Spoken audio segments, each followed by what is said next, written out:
ഇന്നത്തെ പാചകം നല്ല കുറുകുറുത്ത ഒരു കടലക്കറി ഉണ്ടാക്കാനാണ്. തലേദിവസം വെള്ളത്തിൽ കുതിർത്ത് വെച്ച കടലയാണ് ഇത്.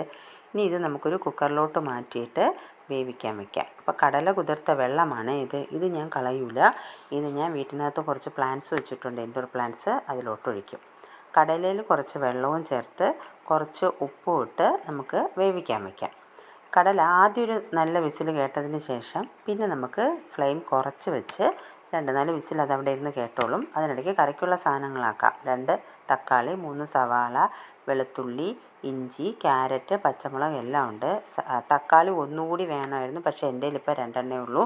അതുകൊണ്ടാണ് 2 തക്കാളി എടുത്തത്. നിങ്ങൾ 3 തക്കാളി എടുക്കണം, എന്നാൽ മാത്രമേ നല്ല ടേസ്റ്റുള്ള കറി കിട്ടുള്ളൂ. എന്നിട്ട് നമുക്ക് ചീനച്ചട്ടി അടുപ്പിൽ വെക്കാം. ചീനച്ചട്ടി അടുപ്പിൽ വെക്കണമെന്നും എണ്ണ ഒഴിക്കണമെന്നും കടുകിട്ട് പൊട്ടിക്കണമെന്നും ഒക്കെ നിങ്ങൾക്കും അറിയാം. എന്നാലും ഞാൻ എൻ്റെ ജോലി ചെയ്യാണ്. ചീനച്ചട്ടി അടുപ്പിൽ വെച്ചു, എണ്ണ ഒഴിച്ചു. എണ്ണ ചൂടായപ്പോൾ കടുകിട്ടു. കടുക് പൊട്ടിക്കഴിയുമ്പോഴത്തേക്ക് നമുക്ക് വറ്റൽമുളകിടാം. വറ്റൽമുളക് ഇട്ടാൽ നല്ല മണമായിരിക്കേ.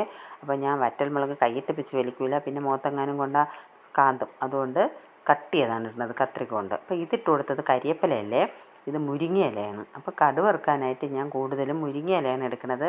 എടുത്ത് കളയുന്ന ജോലിയില്ല, നല്ല പോഷകമാണ്. അപ്പോൾ അതിൻ്റെ പുറത്തൂടെ വെളുത്തുള്ളി ഇഞ്ചിയും ചതച്ചതിട്ട് കൊടുത്തു. വെളുത്തുള്ളി ഇഞ്ചിയും ചതച്ചിട്ട് ഞാൻ നന്നായിട്ടത് മൂപ്പിക്കും. കാരണം ഇവിടുത്തെ കറികളിലെങ്ങാനും ഇത് ചവച്ചാൽ പിന്നെ ഇവിടെ ഉള്ളൊരു കറി പോലും കഴിക്കില്ല. അപ്പോൾ അത് കഴിഞ്ഞതിന് ശേഷം പച്ചമുളക് ഇട്ട് കൊടുത്തു. അതിനുശേഷം ആദ്യം വേവേണ്ട സാധനങ്ങൾ ആദ്യം ഇട്ട് കൊടുത്തു. അപ്പോൾ ക്യാരറ്റ്, ഇതിന് ഇത്തിരി വേവുള്ളതുകൊണ്ട് ക്യാരറ്റ് ആദ്യം ഇടാം. ക്യാരറ്റ് ഒന്ന് ചെറുതായിട്ട് മൂത്തതിന് ശേഷം അതിൻ്റെ പുറകെ നമുക്ക് സവാള ഇടാം. സവാള ഇട്ടാൽ നിർബന്ധമായിട്ടും സവാളയുടെ ശത്രുവായ ഉപ്പിനിട്ട് കൊടുക്കണം.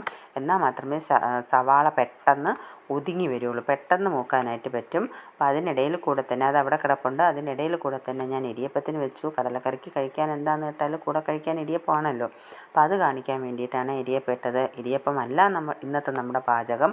അതുകൊണ്ട് ഇടിയപ്പത്തെക്കുറിച്ച് ഞാൻ കൂടുതൽ പറയുന്നില്ല. നമുക്ക് കടലക്കറിയിലോട്ട് തിരിച്ചു വരാം. ഇട്ട സാധനങ്ങളെല്ലാം തന്നെ ഒരുവിധം നന്നായിട്ട് മൂത്ത് വന്നിട്ടുണ്ട്. സവാളയൊക്കെ മൂത്തിട്ടുണ്ട്, ക്യാരറ്റ് നന്നായിട്ട് വെന്തിട്ടുണ്ട്, പച്ചമുളകും വെന്തിട്ടുണ്ട്. അപ്പോൾ നമുക്കിതിലോട്ട് പൊടികളിടാം. മഞ്ഞൾപ്പൊടി, മല്ലിപ്പൊടി ഞാൻ 2 സ്പൂൺ ഇട്ടിട്ടുണ്ട്. കുഴപ്പമൊന്നുമില്ല, അതിൽ കിടന്ന് മൂക്കുന്നത് കൊണ്ട് അതിൻ്റെ ചുവയൊന്നും വരില്ല. അടുത്തൊരു 2.25 സ്പൂൺ മുളക് പൊടിയാണ് ഇട്ടത്. ഇത്രയും കടലക്കറി ഉള്ളത് കൊണ്ട് 2.25 സ്പൂൺ മുളക് പൊടി ഇട്ടത് കൊണ്ടൊന്നും കടലക്കറിക്ക് വലിയ എരിയൊന്നും വരില്ല. അപ്പം നമുക്ക് 2.25 സ്പൂൺ മുളക് പൊടി ഇടാം. അതിന് പുറകിലായിട്ട് ഞാൻ പെരിഞ്ചീരകം പൊടിച്ച് വെച്ചതാണ്. ചിക്കൻ മസാല ഉണ്ടെങ്കിൽ അതിട്ടാലും മതി.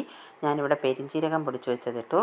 അടുത്തതാണ് നമ്മുടെ നായകനായ തക്കാളി അരച്ചത്. തക്കാളി നന്നായിട്ട് മിക്സിയിലിട്ട് അരച്ചെടുക്കണം.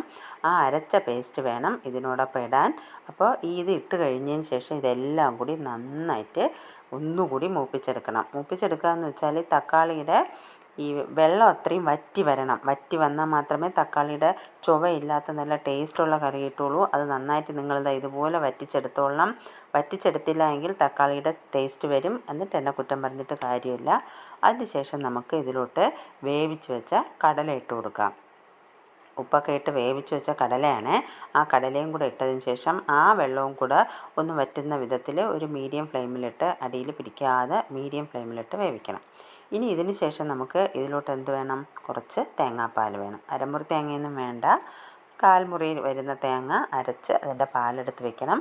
ആ സമയം കൊണ്ട് ഒഴിച്ച വെള്ളവും തക്കാളിയും എല്ലാം വറ്റി ഡ്രൈ ആയി. ഈ കടല നമുക്ക് എത്രമാത്രം ഡ്രൈ ആക്കാൻ പറ്റുമോ അത്രയും കറിക്ക് ടേസ്റ്റ് കൂടും. ഇത് നന്നായിട്ട് ഡ്രൈ ആയിട്ടുണ്ട്.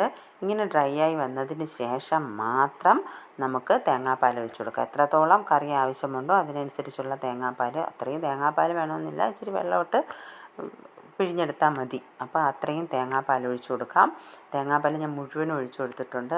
കണ്ട നല്ല കുറുകിയ കടലക്കറിയാണ്. കടല അരച്ച്, ചിലരൊക്കെ കടല അരച്ച് ചേർത്താണ് കടലയ്ക്ക് കറി ഉണ്ടാക്കുന്നത്. ഞാനിതങ്ങനെയൊന്നുമല്ല. അപ്പോൾ നല്ല കുറുകിയ കടലക്കറിയാണ് കിട്ടിയിരിക്കുന്നത്. അപ്പോൾ ഇതിൽ ആവശ്യത്തിന് കറിയുമുണ്ട്. തക്കാളിയുടെയൊക്കെ പുളിപ്പൊക്കെ വെച്ചിട്ട് നല്ല ടേസ്റ്റായിട്ടുള്ള കടലക്കറിയാണ്. ഞാൻ കള്ളം പറയുന്നതല്ല, ഉറപ്പാണ്. അപ്പോൾ അതിനോടൊപ്പം നമുക്ക് കഴിക്കാൻ നേരത്തെ ഇടിയപ്പവും ഉണ്ട്. അപ്പോൾ ഇന്ന് ഇടിയപ്പവും കടലക്കറിയും ഒരാൾ കഴിക്കുകയാണ്.